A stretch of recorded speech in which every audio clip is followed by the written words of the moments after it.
So shout out to Cam Newton. He probably going to say, vote Trump 2024. Now let's keep looking at this. This is crazy. Children. How many? 8. Damn. I thought I didn't do my research. I thought it was 4, but 8. Okay. No, baby. Cool. It's By how 8. many women? 3. And this is the kicker. I want more. And you know, Cam Newton, he got 8 kids and he's 35 years old today, 2024, September 2nd. Happy Labor Day. Right now, Cam Newton got 8 kids and wants more. And guess what? I applaud that. The man is a multi-millionaire, right? So money is not a question, right? He's never going to be struggling. That's it for the rest of his life. So taking care of 8 kids is nothing when you got millions like that, man. So his whole story is completely different from the regular man. Crazy. A lot of people see my situation and not think that I'm not high functioning. What situation? See my situation. That's a very vague question, and this for you. What situation are you referring to that they're looking at and thinking is not high function? Just my life. Your life entirely, or your life in relationships? My life. See, don't deflect. Let's stay here. Your life entirely, or your life in relationships? Both, really. And they think that you're low functioning. No, I don't. You just said people see your life and think you're not high functioning. The opposite of that would be low functioning. No. Okay, so here you go. You're trying to take my intentions away from this. Is can I correct it? Yeah, go ahead. Or can I give you more? Yeah, some more information. Heck yeah. So, I'm not married, right? I have beautiful children. How many? 8. Damn. I thought I didn't do my research. I thought it was 4, but 8. Okay. No, baby. Cool. It's by how 8. many women? 3. And this is the kicker. I want more. Now. By. Thank God that he wants more. It is so true. Rich men, like on his level, with that much money, definitely should have a bunch of kids. The more the merrier, because they can afford it. It's not a struggle. He could buy houses for all of them. So the baby mother that gives this man a baby just hit the lotto. That's it. Just marrying this guy or having children by this gentleman. You hit the lotto. Multiple women? What's the intent? I just want God about your wife. I just want God to bring him. Oh, okay. And you have, so you just. Because I absolutely cannot stand when dudes talk in limerick, in poem, in rhyme, when they're just unclear. What do you mean you just want God to bring them? As if there's not an act that needs to take place. What is this, immaculate conception, baby? You Jesus now. You giving birth without putting eggplant and viscous innards. What does that mean? What I think that he's trying to do is to avoid some like direct accountability for the act of coitus, which then raw daddy leads to babies, which then allows him to make future single mothers going into the future. But let me not jump the gun. Let's keep listening. But this is MTR. You know, MTR, shout out to MTR. He's a very successful podcaster, you know, smart ideas. But one of the ideas that I don't like is the fact that he doesn't believe in in the marriage trap or the children trap, because children are used to trap men, right? So to have Cam Newton talking like this, like it's nothing, like it's all by the hand of God and all these nice things about kids and children. It's just foreign when you don't have the millions that Cam Newton got. And it's crazy that he's a millionaire at 35. God bless his heart, doing podcasting now, just making money over money. Listening. My point is this. My desire to get married is lower than my fear of divorce. Yes. So, as you would say it, Dr. Brian, you said it, I didn't say it, I will agree. I agree with him there. I have the same fear, but I'm still not creating baby mamas. So really the equation is your priority squirting in multiple viscous innards is out prioritized than your fear of divorce. But at the same time, as I say all of this, we cannot take accountability for the women that continue to line up for this type of behavior, because those women prioritize the bag over being a single mother. And I'll say this much. Again, Cam Newton is on another level, right? Like, yes, a lot of women, they want to marry men to play them, to try to get money from them or try to take their money. Like it's a hustle. That's it. Once you marry a rich guy, you hustle them for their money. You take their money and maybe bring it back to some baby daddy back in the hood. So that hustle, I don't agree with. And that's getting the government involved, because once a woman gets married and divorced, she has all the rights, and that's it. What the work that you did as a man has no value, right? Your whole goal now is to take care of that woman that hustled you and is trying to take all your money. You got to pay for her lawyer. You got to pay for her housing. It's a big nightmare. So I'm going to side with Cam Newton there. And then having children is no fear to him, because, again, he got the money. He couldn't afford it. He could pay for anything those children want. He got it. That's the least of his worry. Plus, not only does he have it from prior work years, but he's still making money. So, yes, my fear is taking care of a woman and her new boyfriend, or a woman that used to be married to me, and now I got to take care of her and her whole new family. Yeah, that is worst. So I'm siding with Newton on that one. But let's resume. I'm just taking my time. You're not taking your time. I am, though. You're being very action-based. You're not taking your time. You're being very action-based. I'm taking my time. You're being very action-based. You have 8 kids with 3 different women. Yes. You are creating, procreating, and multiplying. That is not taking your time. You're being very selectively active. Okay? So you're creating, in disclaimer, the kids are innocent. They are beautiful and amazing. Anything I say has nothing to do with them babies, because I can't wait to be a mom, and I love the kids, period. How old is she? But you are proactively choosing where you want to be active at. No, by the way, she's 41. So I don't think she loves kids. I don't think she worked her ass off to get a family, to get children of her own. Because right now, all she could do is comment on other people's kids, comment on other people's relationship, and to be a life coach for these women. But where are your kids? What's your stat? Who are you? And where you want to take your time. You want to take your time in having a wife. Just real quick, I don't see a ring on her finger either. So I find it interesting that she's going to start critiquing him. Because of your own fears. But you will, and I say this with all respect and love, what I'm about to say next, okay, Cam? But you will selfishly create broken families, even if you're in their life and you're a proactive father, and I believe you're an amazing daddy. I can only imagine with just your presence and knowing you. Like, are you serious? Can you believe you got 8 kids by 3 different baby mothers, and you could buy them all mansions? Those kids are in the best schools, the best neighborhood, and there's nothing to him. He's happily doing it. He's going to be taking care of those kids till like they're 30 or whatever. He could do it. That's what you call wealth. Thus far, but these families are still broken. Every child cannot have Papa in the house with them. So some child, if not all will end up with some kind of deficit without daddy being there. Now, you chose to do that. I'm not saying you sat there and woke up one morning and said, I want to be selfish today, so I'm going to go make a baby. Not saying that at all.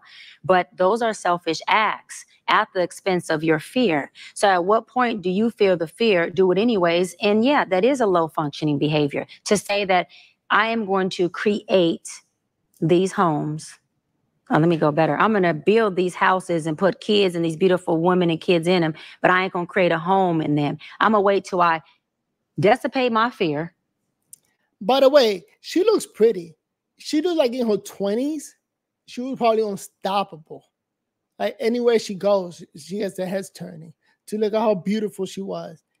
But she was smart enough to make herself go all the way to 40 years old. She probably got great adventure stories of crazy nights and crazy adventures and a bunch of dudes and beta males paying for everything. But look at her now. She didn't settle with one of them.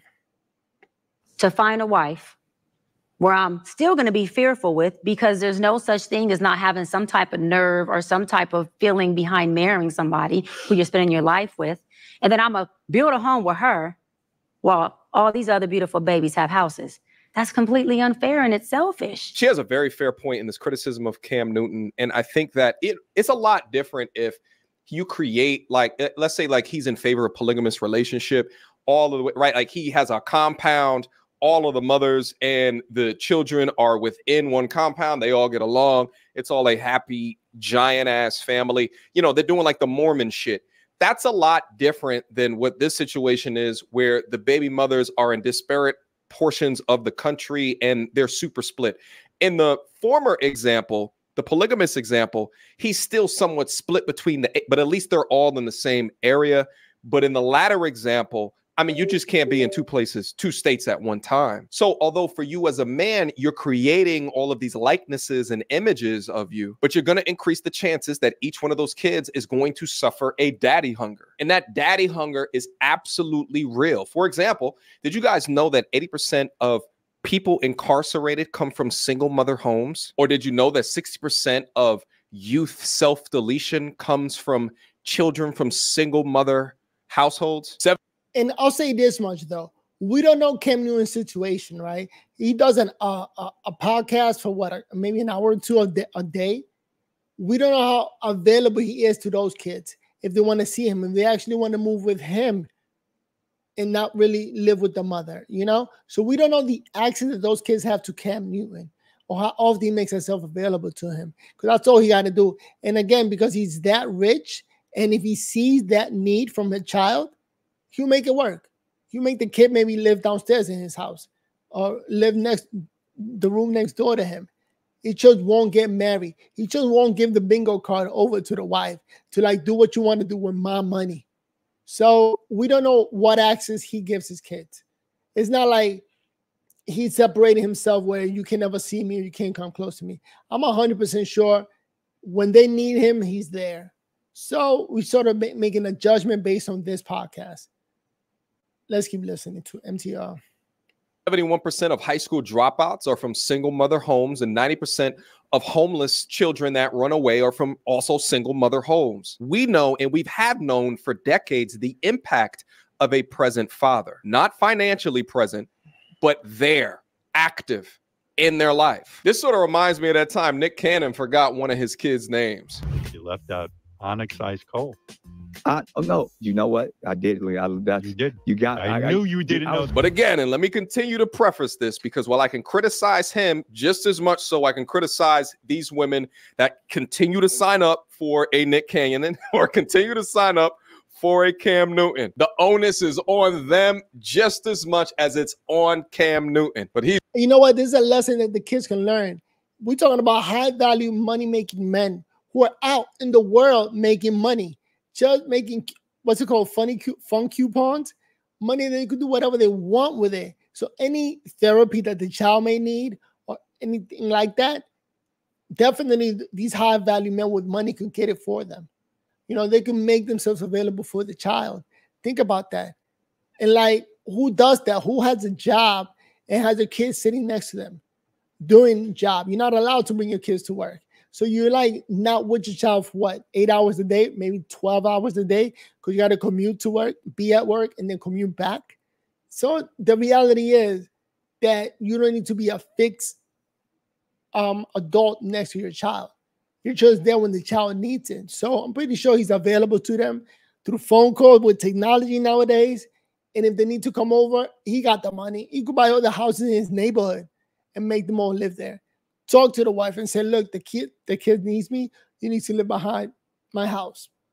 Whatever the situation may be, it can be done. And he's making it done. He just doesn't want to get played by some girl that says, your money is my money now. Shut up. That's the worst case scenario. And women do that. He's the one in the front of the microphone, so we're going to have to talk about him right now. And contrary to very popular belief, this shit just doesn't just happen within the black community as well. You know, Elon Musk has 11 children. And what was the result of him not being active in one of his child's life? He got 12 kids, by the way. He just lost one of them, that one of the kids transitioned. And yeah, he wasn't active on that child. And they transitioned from boy to girl and is unable to reproduce now. And that's why he says he lost a child. So lesson to be learned, make yourself more available. But not sign all your money away to some girl. This right here is Elon Musk's son. It is Vivian Jenna Wilson. I'm just going to come on here and say that I'm doing well. I'm doing fine, actually. I'm formulating a response and whatnot. It's being worked on. It's being worked on. Just hold your goddamn horses. That is a boy. They got tricked by the woke mind virus. And Elon was getting fooled by the woke mind virus. And this is what happened. So all you Democrats out there, blue no matter who, this is what you're voting for. All right? Allowing kids to transition. I'm sorry, but this looks disgusting.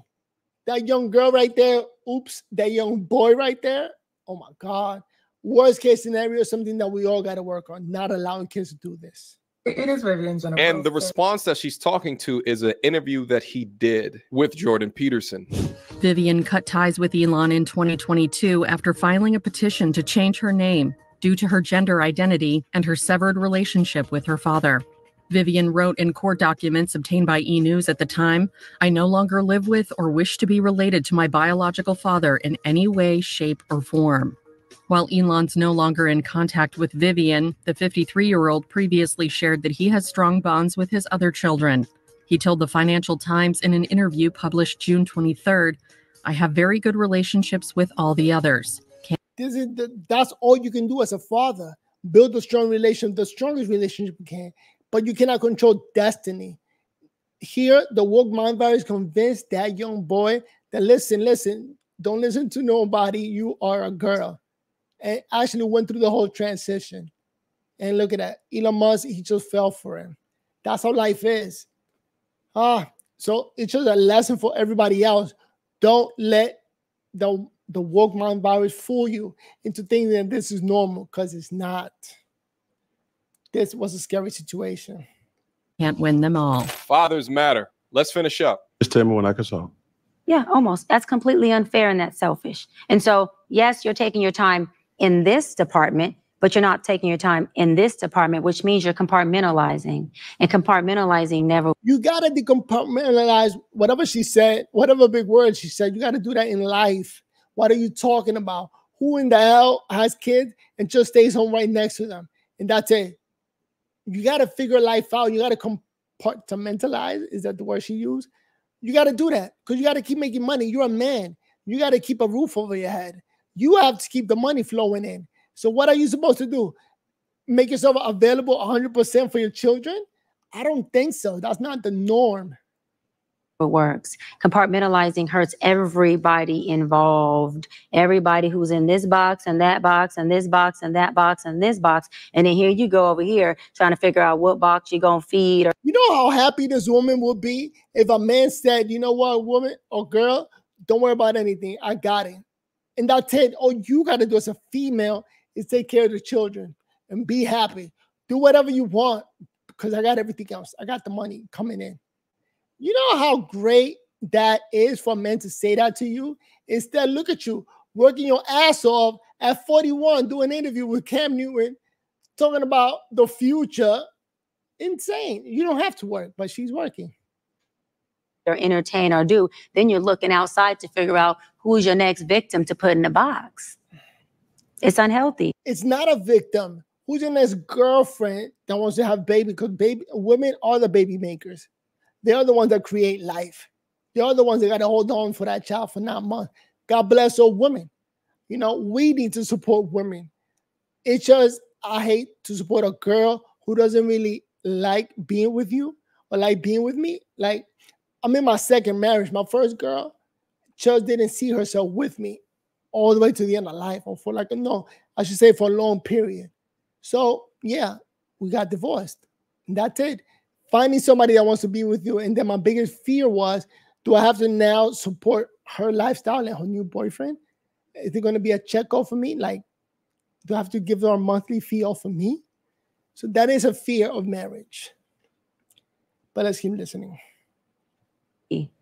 And I don't like the way that she's summarizing that because she's victimizing the women that are signing up for this. They're signing up for this. Stop making these women victims. They are just as much a perpetrator into this madness, into the creation of them being a single mother, as what he is for sticking raw eggplant inside of them. And those women are hitting the lotto. You know what it is? That you have a child that you don't have to worry about where they're going to get the food, how they're going to live. That's it. A weight is lifted off your shoulder. Everything is covered. Everything, literally everything. It's like you hit the lotto. It's like you making it. Who gets to hit the lotto on a regular basis? You know, you got 3 baby mothers. Those 3 women hit the lotto. I think men need to start looking themselves as that, as the lotto for these women. Stop victimizing these women, making decisions. Unless your argument is that he coerced them, or he's holding these women down against their will to have his babies. Unless that, then stop victimizing them. Stop babying grown women. Stop it. It's a huge dysfunction within our Black community that I truly believe personally, statistically, mental health wise, and community wise, that Black men would stop. What? Black men would what? Stop doing that, that they would stop that dysfunctional behavior of compartmentalizing. What? And creating houses, not homes, and then finally a home with the wife. Her compartmentalizing shit doesn't really make sense, but she's freestyling, so I'll give it the benefit of the doubt. But again, she does have a point. And I know it's a point because I know the amount of time that my father laid into me to create me as the man that I am today. And I would have been lost. I would have been lost as shit if it wasn't for him. The way I try to explain it to people, it's like, imagine growing up in the world without GPS and having to find where it is that you're trying to go. Imagine doing that before the internet. That to me is like growing up with, as a man, growing up without a father. But I grew up with GPS. My father was GPS. Okay, well, this is how you handle this right here. Here's what you need to, right? Like, here's how you need to challenge yourself. Here's how, right? Like, and he could do it from a man, from a masculine perspective. I'll say this much. He was lucky enough to have his father available to him. A great conversation, somebody who's on your side, you know, someone you could speak with. Great. But it's not a mandatory. It's not like everybody needs that. You know, there's a lot of men that grew up without having that father there and was able to put 2 and 2 together and make something out of themselves. So it's not really a requirement, but it does help. So I'll give MTR that much. Yes, it helps a lot. But there's a lot of men who are born, you're smart enough. Look at the guy from Apple, Steve Jobs. You know, his parents gave him out for adoption because they couldn't handle it. Not only that, but look how rich he became. So it helps, but it's not a requirement. I had GPS, and because I have GPS, I can work around, I can figure things out, but a lot don't have that, especially within the Black community. That suffers at a 70% illegitimacy rate. Let's finish up. And then you have all these other houses that are homeless, but you over here at some point when you do get a wife, if you do, I'm saying if that's what you want, you will, you'll get whatever you want. You're trying to create a home. You know how beautiful it is that you could do whatever you want? You're that rich. Look at this man where he's recording from. It's insane. This is immaculate. He could do whatever he wants. He really got that option. Our women now have to go out there and convince him to drop his guards. Totally dysfunctional and extremely, that's the epitome of selfish. Epitome of selfish. Well, guys, let me know if you guys want me to go through a live stream of this and we can go over it together as an MT Army, as a community. But besides this odd compartmentalization description she was utilizing, and as well as victimizing women that are making adult decisions, I think that she had some fair points there. I think the #1 issue plaguing young men today is lack of fathers. All right, I want to pause it right there and give my commentary. Because, again, overthinking life is crazy, you know? The truth of the matter is life is not easy. You know, we got to figure things out. But for a woman to make the decision of waiting to 40, beautiful women, because I'm pretty sure she was like hot when she was younger. But then to wait till 40 to realize the fact that we got to train more young girls to do this, it's insane. You know, you're smart enough. All women are, especially in their 20s. Because if the men are smart enough, the women are smart enough. So we got to stop making or pretending like we're not being tricked into any of this. You know, you see who you with, you see what kind of man you got, and you make a decision. But I think it's vital to make a decision before, wow, she reached 41, before 40. Because 41, even doctors and professionals say that it just becomes more difficult. Plus, if she has children, you know how more difficult it's going to be for her to take care of them? Like, children's a lot of running around, a lot of walking around. I got a son. He's 15 now. And man, I take him to the park and run around, and it's a lot of work, a lot of leg work. And the older you get, it doesn't get easier. You don't want to walk around. You don't want to run around after this little man. I got lucky. Again, I'm in my second marriage. Yes, second. I said, the hell with it. Let me make it happen. Let me try to make it work. No, not as rich as Cam Newton, but Cam Newton has that option because the man got money like that. And once you become that high value, I love the fact that you have so many options that any woman getting with you is hitting the lotto. So shout out to those 3 women he mentioned. He got 8 kids by 3 women. Those women hit the lotto. No more worry about kids or medical bills or any bills whatsoever. Because bills are the ones that hold people down. You know how nice it is to have no worry about bills? All it takes is a phone call, and Cam Newton got this. Let's go. But let me know what you think. If you stuck around and still watching, go ahead. Remember to give it a like. And I'll see you guys on the next video. Peace. And I'm out. Verbal or life.